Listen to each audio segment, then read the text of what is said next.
Welcome to the third episode of our Royal Worcester podcast project, in which we recount to you the stories of past workers. My name is Adrian, and this is the story of Keith Chambers.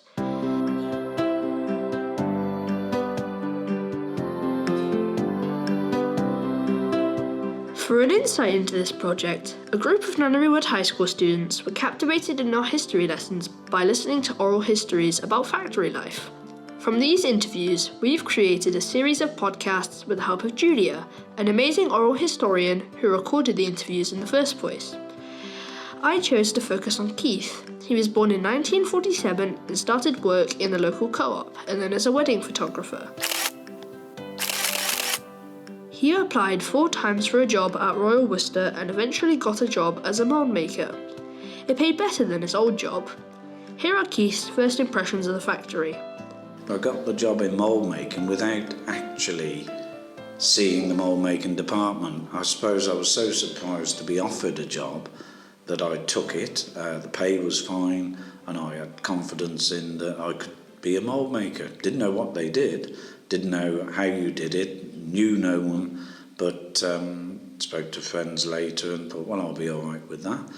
Julie arranged to turn up on the day, and thereby started the 37-year adventure. The mould makers at the time were situated in a couple of parts of the factory, one down by the canal and one by the back of the King's School.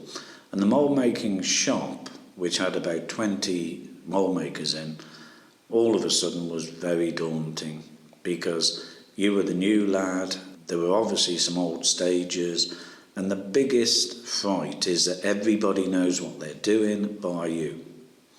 And one of the things that I think always stuck with Royal Worcester is that even though you're the new boy, you don't know the factory, you don't know where the toilets are, you don't know where the canteen is, straight away 1 or 2 people befriended me.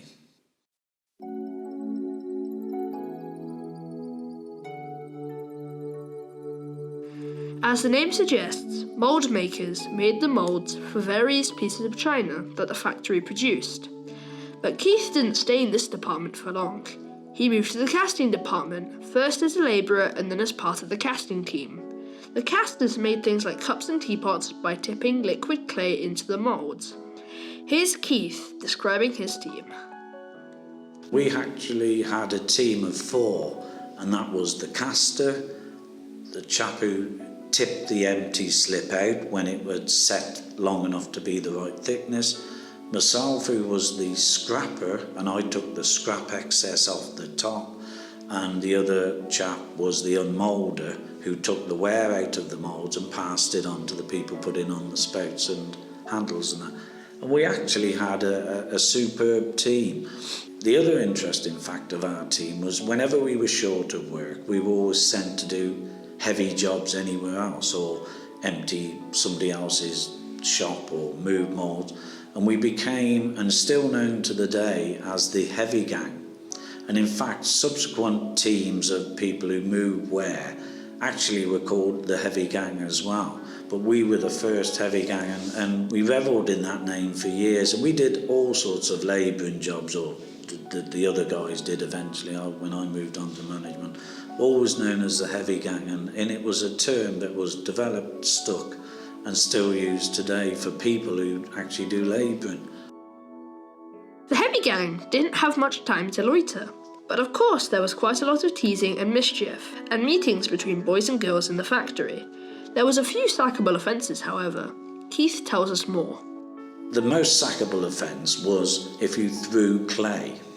And it might seem a fairly innocuous thing now, but throwing clay was, certainly with some of the more sterner managers, was a very sackable, instant sackable offence. Fighting was a sackable offence amongst yourselves or whatever. You didn't generally get the sack for making a mess of your job. You didn't get the sack for dropping so-called valuable pieces unless you were just doing it too often. It was mainly dangerous practices that you got the sack for.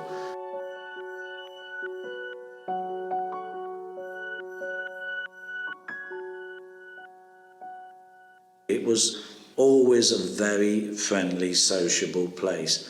And that was shown up in the fact that in the 70s to the 90s, there was a very, very strong social network.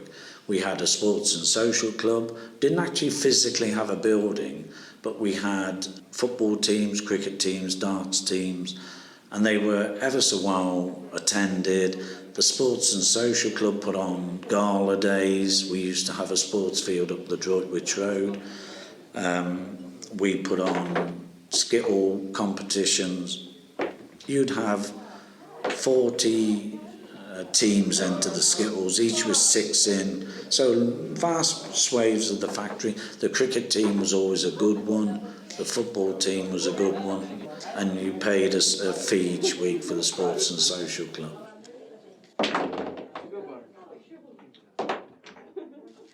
Clearly, Royal Worcester had lots of opportunities to play sports and socialise. This gave new or young employees valuable skills to pick up from their elders. Keith ended up working at the factory for nearly 40 years and worked in many departments, ending up as a production manager. Over this time, the factory's fortunes went up and down.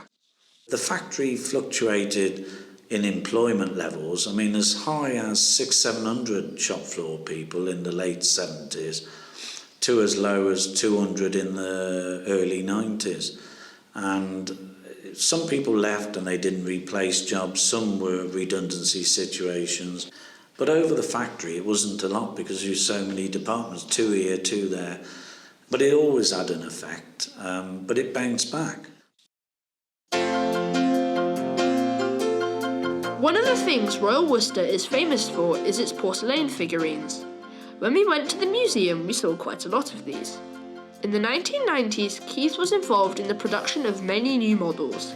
It's one of the things he's most proud of. We actually launched 42 figurines in 18 months. We had the right people at the right time. What it meant, and we had basically no business in small figurines, to a £2 million business within 2 years. What it did, it enabled us to go away from hand painting to what's known as aerograph, that's powder painting with spraying. All of a sudden we were taking on, we had a department of 30 airgraphers from nothing. They were all young people, mainly young people, taken from the city. We were back in the recruiting business. We were taking on ornamental casters, we were taking on kiln men. We kept that department for 8 to 10 years. And they'd come as 17-year-olds and they were now young married mums and young married fathers, and they'd literally grown up with Royal Worcester, as I did to a degree. It's incredible how people can stay in one job for so long. Nowadays, people don't do that as much. It's odd how times have changed.